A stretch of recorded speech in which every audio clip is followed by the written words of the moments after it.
मंगल भवानी अमंगलहारी द्रवहु सुदशरथि अजिर बिहारी। राम सिया जय जय राम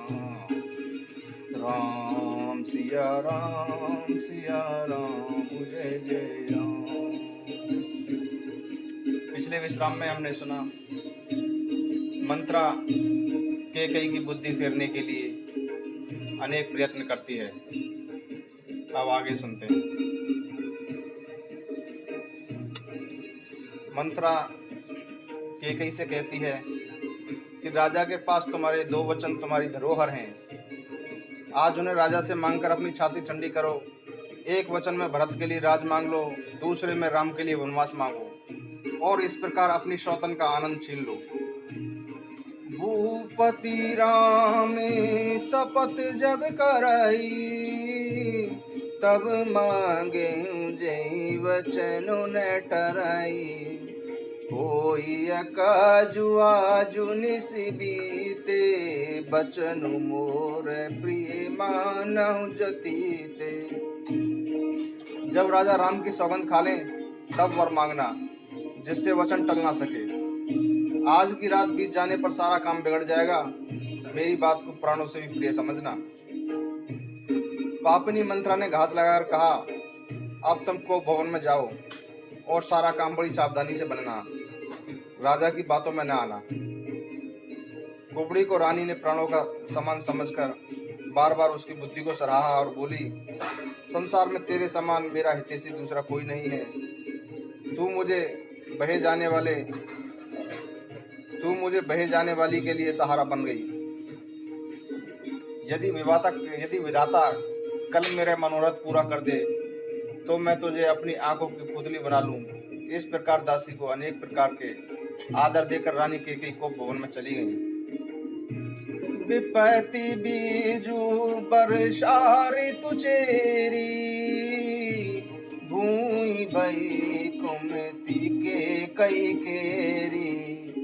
पाई कपट जलु अंकुर जामा, बर दो दल दुख फल परिणामा। विपत्ति बीज है, दासी वर्षा ऋतु है। कैकेयी की कुबुद्धि उस बीज के बोने के लिए धरती बन गई। कपट रूपी जल पाकर उसमें अंकुर फूट निकला। दोनों वरदान उस अंकुर के 2 पत्ते और अंत में दुख रूपी इसका फल निकलेगा। कोपि समाजू साजी सब सोई, राजू करत निज कुमति बिगोई। राउर नगर कोलाहल होई, यह कुचाल कछु जान न कोई। तब कैकेयी कुपित होकर वेश बनाकर को भवन में जा सोई तथा राज्य करते हुए अपनी दुष्ट बुद्धि के कारण नष्ट हुई। पूरे राजमहल और नगर भर में धूम मची हुई थी। इस कुचाल का कोई समझ नहीं सका। नगर के सब स्त्री पुरुष आनंदित होकर मंगलाचरण करते हुए सज रहे थे। कोई भीतर जाता तो कोई बाहर निकलता। राजद्वारों में बड़ी भीड़ थी। श्री रामचंद्र जी के बाल सखा राज तिलक का समाचार सुनकर हर्षित हो उठे। वे मिलकर श्री रामचंद्र जी के पास गए तथा उनके प्रेम को पहचानकर प्रभु रामचंद्र जी ने उनका आदर किया और कोमल वाणी से कुशल क्षेम पूछा। अपने प्रिय सखा श्री रामचंद्र जी की आज्ञा पाकर वे आपस में एक दूसरे से उनकी प्रशंसा करते हुए घर लौटे और कहने लगे, संसार में श्री रघुनाथ जी के समान शील और स्नेह को निभाने वाला कौन है। भगवान हमें यही वरदान दे कि हम अपने कर्मवश जिस योनि में जन्म लें उस योनि में हम सेवक हों और सीतापति श्री रामचंद्र जी हमारे स्वामी हों। यह नाता अंत तक चलता रहे। अस अभिलाषु नगर सब काहू, कैकेयी सुत हृदय अति दाहू। कौन कुसंगति पाई न साई, रही न नीच मते चतुराई। नगर में सबकी यही इच्छा थी, परंतु कैकेयी के हृदय में बड़ी जलन थी। कुसंगति पाकर कौन नष्ट नहीं होता। नीच व्यक्ति के मतानुसार चलने से चतुराई नष्ट हो जाती है। संध्या के समय राजा दशरथ आनंद के साथ कैकेयी के महल में गए, मानो साक्षात स्नेह ही शरीर धारण कर निष्ठुरता के पास गया हो। कोपि भवने सुनी सकुचे उराऊ, बेवस गौ परई ने पाऊ। सुरपति बसई बाह बल जाके, नरपति सकल रही रुकता के।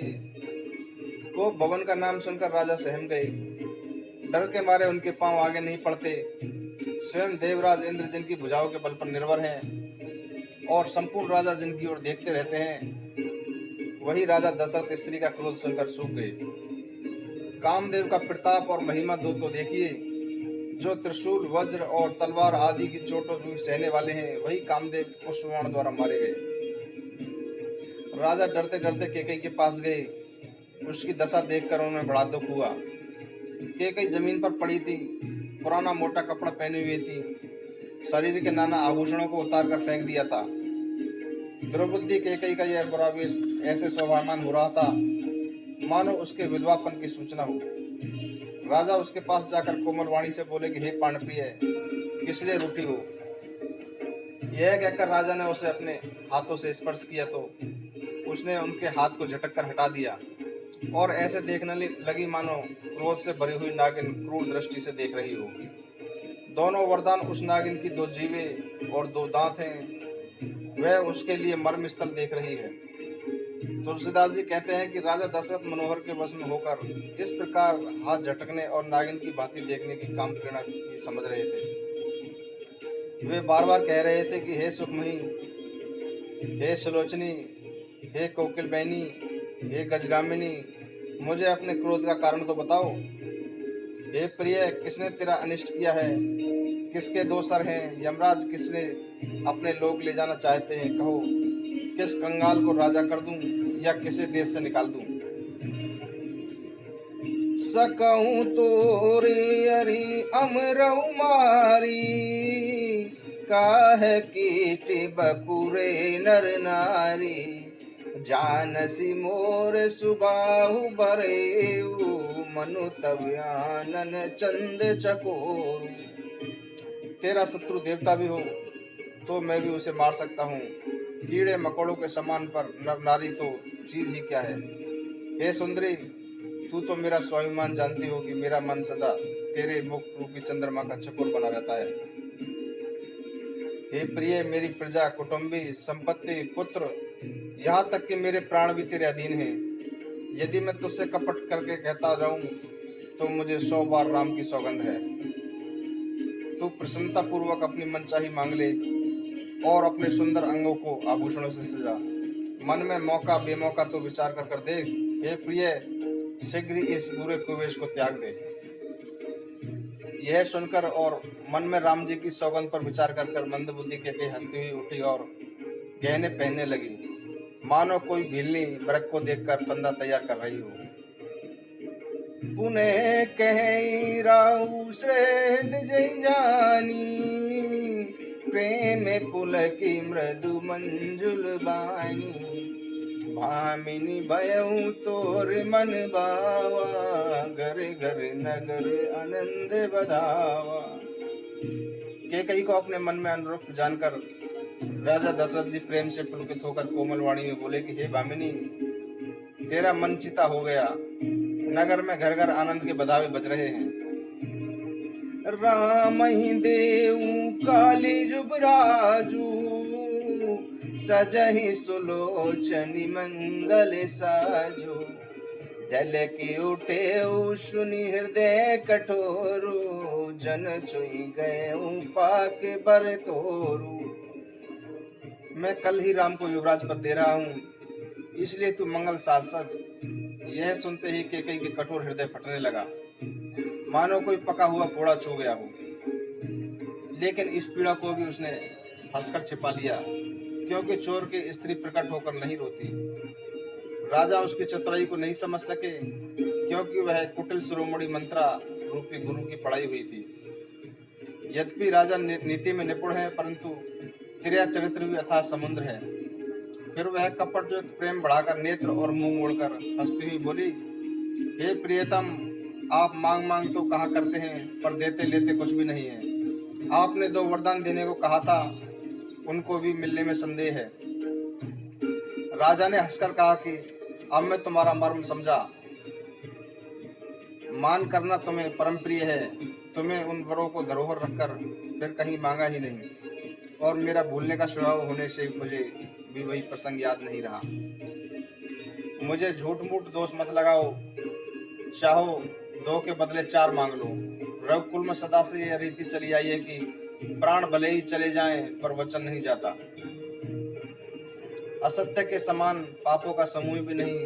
क्या करोड़ों घुमचलियां मिलकर ही पहाड़ के समान हो सकती हैं? सत्य ही समस्त उत्तम पुण्यों की जड़ है। यह बात वेद पुराणों में प्रसिद्ध है, और मुनि जी ने भी यही कहा है। तेहि पर राम शपथ करियाई, सुकृत सने अवधि रघुराई। बात दृढ़ाई कुमति हंसी बोली, कुमत कुमी हग कुल जनु खोली। उस पर मेरे द्वारा श्री रामचंद्र की शपथ मुंह से निकल पड़ी। श्री रघुनाथ जी मेरे पुण्य और स्नेह की सीमा है। इस प्रकार बात पक्की करा के केकई हंसकर बोली, मानो उसने बुरे विचार रूपी दुष्ट पक्षी को छोड़ने के लिए उसकी आंखों पर की टोपी खोल दी हो। राजा का मनोरथ सुंदर वन है, सुख सुंदर पक्षियों का समुदाय है, तथा भीलनी की तरह केकई उस पर अपना वचन रूपी भयंकर बात छोड़ना चाहती है। वह बोली, सुनहु प्राण प्रिय भगवत जी का, देहु एक वर भरत ही टीका। मांगऊ दूसर बर कर जोरी, पूरब नाथ मनोहर मोरी। वह बोली कि हे प्राणनाथ सुनिए, मेरे मन को भाने वाला एक बार भरत को राज तिलक कीजिए, और दूसरा वर भी मैं हाथ जोड़कर मांगती हूँ, मेरा मनोरथ पूरा कीजिए। तापस वेश विशेषी उदासी, 14 बरिस राम बनवासी। सुनि मृदु बचन भूप ही शोकु, शशि करे चुवत बिकल जिमि कोकु। तपस्वियों के वेश में विशेष उदासीन भाव से राम 14 वर्ष तक वन में निवास करें।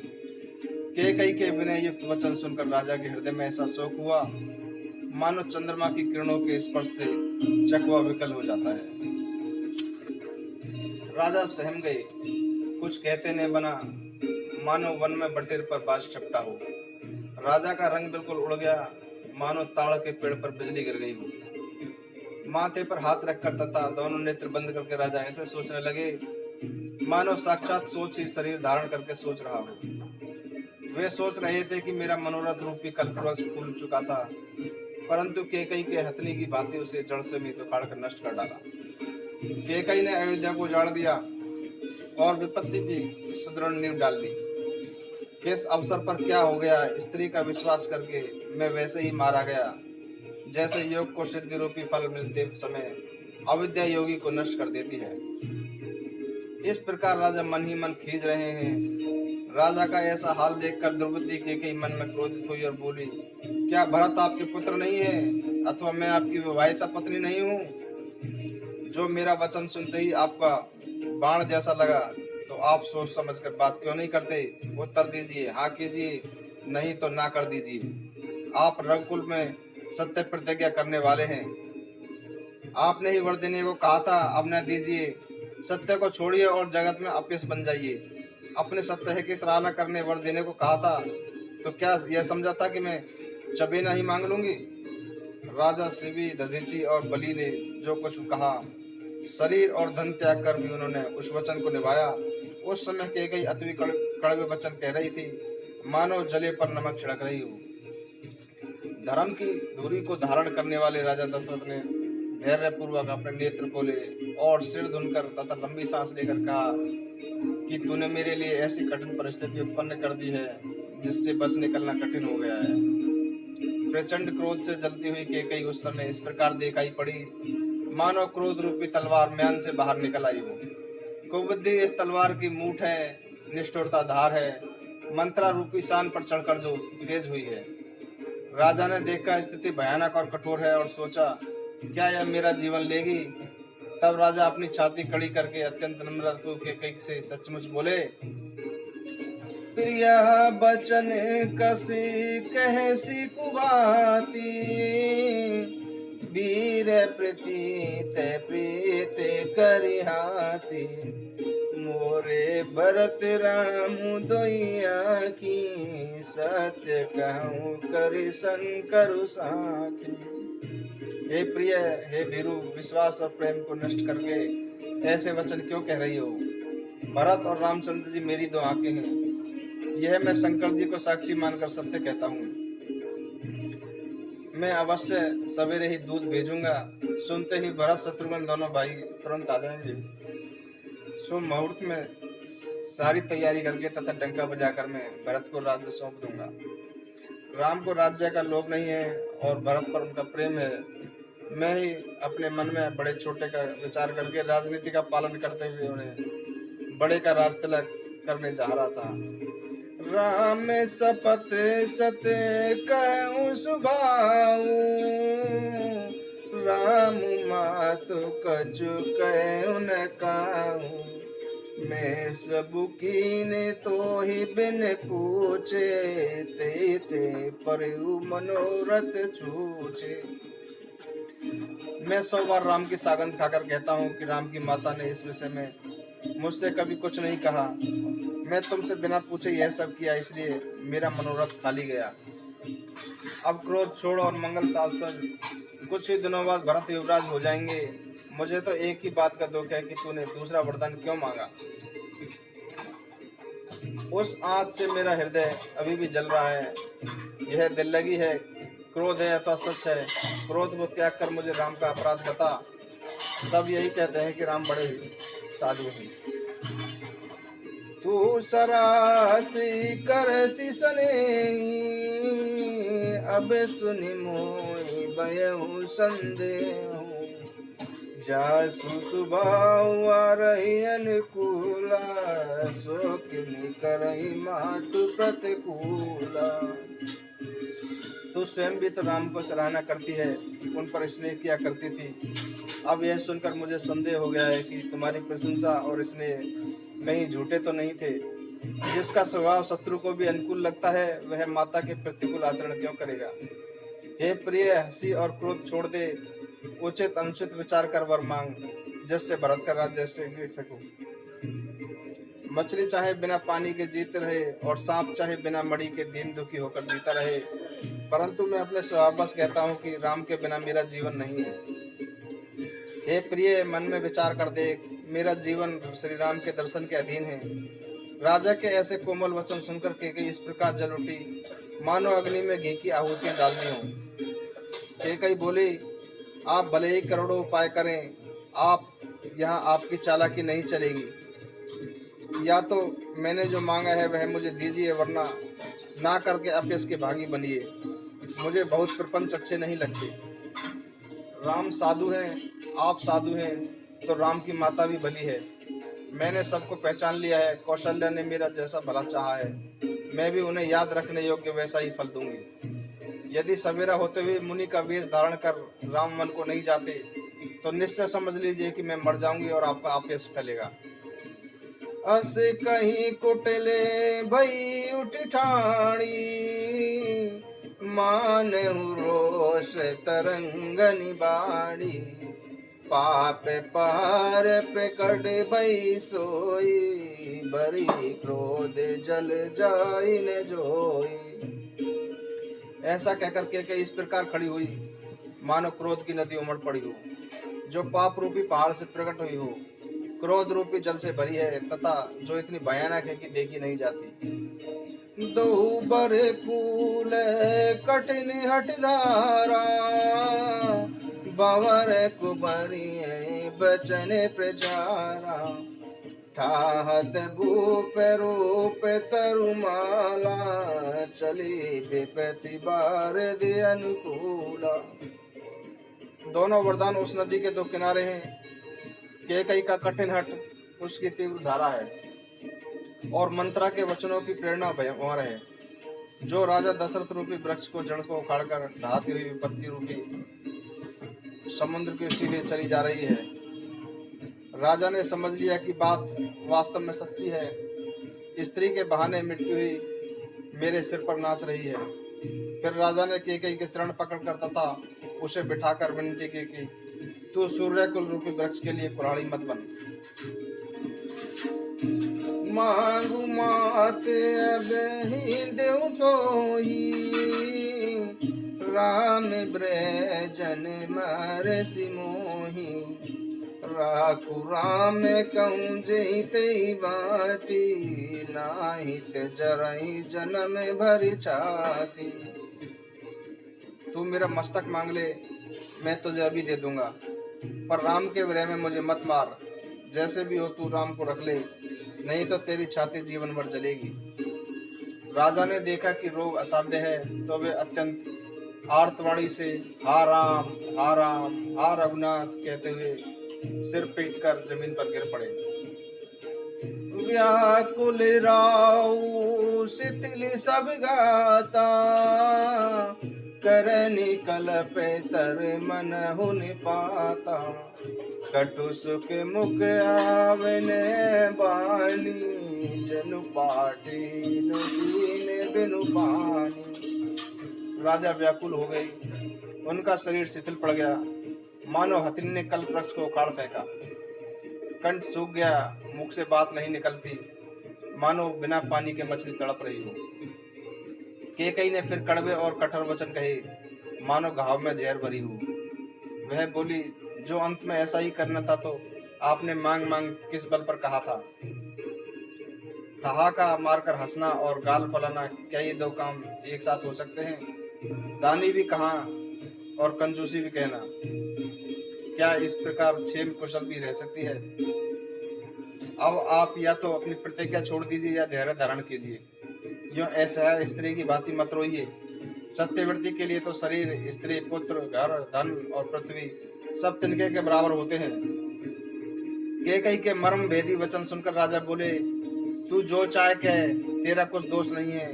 मेरा काल मानो तुझे पिशाच होकर लग गया है, वही तुझसे यह सब कहलवा रहा है। भरत तो भूलकर भी राजपद नहीं चाहते, होनहार बस तेरे ही मन में कुमिति आ गई। यह सब मेरे पापों का परिणाम है, जिससे कुछ समय में विधाता विपरीत हो गया। यह सुंदर अयोध्या नगरी दोबारा से भली भांति बसेगी और समस्त गुणों के दाम श्री राम का राज्य भी होगा। सब भाई उनकी सेवा करेंगे और तीनों लोकों में श्री राम की बड़ाई होगी। लेकिन तेरा कलंक और मेरा पश्चाताप मरने पर भी नहीं मिटेगा, यह किसी प्रकार नहीं जाएगा। अब तुझे तो जो अच्छा लगे वही कर, मेरे सामने से हट जा, मुझे अपना मुंह मत दिखा। मैं हाथ जोड़कर कहता हूँ कि जब तक जीता रहूं तब तक फिर मुझसे न बोलना। अरे अभागनी, अंत में तू पछताएगी, जो तू तात के लिए गाय को मांग रही है। अनेक प्रकार से समझाकर और यह कहकर कि तू क्यों सर्वनाश कर रही है, राजा दशरथ पृथ्वी पर गिर पड़े। लेकिन कपट करने में चतुर कैकई कुछ बोली नहीं, मानो शमशान में बैठकर कोई प्रेत मंत्र सिद्धि कर रही हो। राम राम रट बिकली गुआलू, जनु बिनु पंक बिहंग बिहालू। हृदय मनावे बोरु जनि होई, राम ही जाई कहे जनि कोई। राजा राम राम रट रहे थे और इतने व्याकुल थे कि जैसे कोई पक्षी पंख के बिना बेहाल हो। वे अपने हृदय में मना रहे थे कि सवेरा न हो और कोई श्री रामचंद्र जी से यह बात ना कहे। हे रघुकुल के सूर्य भगवान, आप उदय न हो, अयोध्या को बेहाल देखकर आपके हृदय में बड़ी पीड़ा होगी। राजा की प्रीति और कैकई की निष्ठुरता दोनों को ही ब्रह्मा ने बनाया है। विलाप करते करते ही राजा को सवेरा हो गया। राजद्वार पर वीणा, बांसुरी, शंख ध्वनि होने लगी। भाट लोग वृंदावली पढ़ रहे थे और गवैये गुणगान कर रहे थे। परंतु राजा को भी वे बाण जैसे लग रहे थे। राजा को ये सब मंगल साथ उसी प्रकार नहीं सुहा रहे जैसे पति के साथ सती होने वाली स्त्री को आभूषण। श्री रामचंद्र जी के दर्शन की लालसा और उत्साह के कारण उस रात किसी को भी नींद नहीं आई। राजद्वार पर मंत्री और सेवकों की भीड़ लग गई। वे सब सूर्य को उदा हुआ देखकर कहने लगे कि ऐसा कौन सा विशेष कारण है कि महाराज दशरथ जी अभी तक नहीं जागे। पछिले पहरे भूप नित जागा, आजु हमई बड़े अचरज लागा। जाहु सुमंत्र जगावहु जाई, की जई काजु रजाय सुपाई। राजा नित्य ही रात के पीछे पहर जाग जाया करते हैं, किंतु आज बड़ा ही आश्चर्य हो रहा है। हे सुमंत्र, तुम जाओ, जाकर राजा को जगाओ ताकि उनकी आज्ञा पाकर काम आरंभ करें। तब सुमंत्र राजमहल में गए, पर महल को देखकर ऐसे डर गए मानो वह दौड़कर काट खाएगा। उनसे उसकी ओर देखा भी नहीं जाता, मानो विपत्ति और विषाद वहां डेरा डाले पड़े हों। पूछने पर कोई उत्तर नहीं देता। वे उस महल में गए जहां राजा और केकई थे। जय दीव कहकर वे सिर नवाकर बैठे और राजा की ओर देखते हुए सूख गए। देखा कि राजा व्याकुल थे, उनके चेहरे पर रंग पड़ गया था। वे जमीन पर ऐसे पड़े थे मानो कमल जड़ से उखड़कर मुरझा पड़ा हो। मंत्री मारे डर के कुछ पूछ भी नहीं सके। तब केकई बोली, राजा को रात भर नींद नहीं आई, इसका कारण परमात्मा ही जाने। इन्होंने राम राम रटकर सवेरा कर दिया, परंतु इसका भेद कुछ भी नहीं बताते। तुम जल्दी ही राम को बुला लाओ, तब आकर समाचार पूछना। राजा का मंतव्य जानकर सुमंत्र जी चले। वे समझ गए कि यह रानी के कुचाल थी। सुमंत्र व्याकुल थे, रास्ते की ओर आगे नहीं बढ़ा जाता। सोचने लगे कि राम जी को बुलाकर राजा क्या कहेंगे। फिर किसी हृदय धीरज रखकर वे द्वार पर गए। सब लोग उनको उदास देखकर पूछने लगे। सब लोगों को समझा बुझाकर सुमंत्र जी वहां गए जहां राजा रामचंद्र जी थे। श्री रामचंद्र जी ने सुमंत्र को आते देखा तो पिता के समान समझकर उनका आदर किया। श्री रामचंद्र जी को देखकर और राजा की आज्ञा सुनाकर वे श्री रामचंद्र जी को अपने साथ लेवा चले। श्री रामचंद्र जी मंत्री के साथ जा रहे हैं, यह देखकर लोग जहां तहां विषाद कर रहे हैं। श्री रामचंद्र जी ने जाकर देखा तो राजा अत्यंत ही बुरी हालत में पड़े थे, मानो सिंगिनी को देखकर कोई बूढ़ा गजरात सहम कर गिर पड़ा हो। राजा के होठ सूख रहे थे और सारा शरीर जल रहा था, मानो मणि के बिना सांप दुखी हो रहा हो। पास ही क्रोध से भरी केकई को देखा, मानो साक्षात मृत्यु ही बैठी राजा के जीवन की अंतिम घड़ियां गिन रही हो। श्री रामचंद्र जी स्वभाव से कोमल और करुणामय हैं। उन्होंने अपनी जीवन में पहली बार यह दुख देखा। इससे पहले कभी उन्होंने दुख सुना भी नहीं था। फिर समय का विचार करके और हृदय में धीरज धरकर उन्होंने मधुर वचनों से माता केकई से पूछा, मोहि कहू मातु तात दुख कारण, करई जतन जई हो ही निवारण। सुनहु राम सब कारण एहु, राजई तुम्हें पर भक्त स्नेहु। मंगल भवन अमंगल हारी, द्रवहु सुदशरथ अजर बिहारी। राम सिया राम जय जय राम। राम सिया राम जय जय राम। मंगली भवनी अमंगल हारी, द्रवहु सुदशरथ अजर बिहारी। राम सिया राम जय जय राम। राम सिया राम जय जय राम। मर्यादा पुरुषोत्तम राम,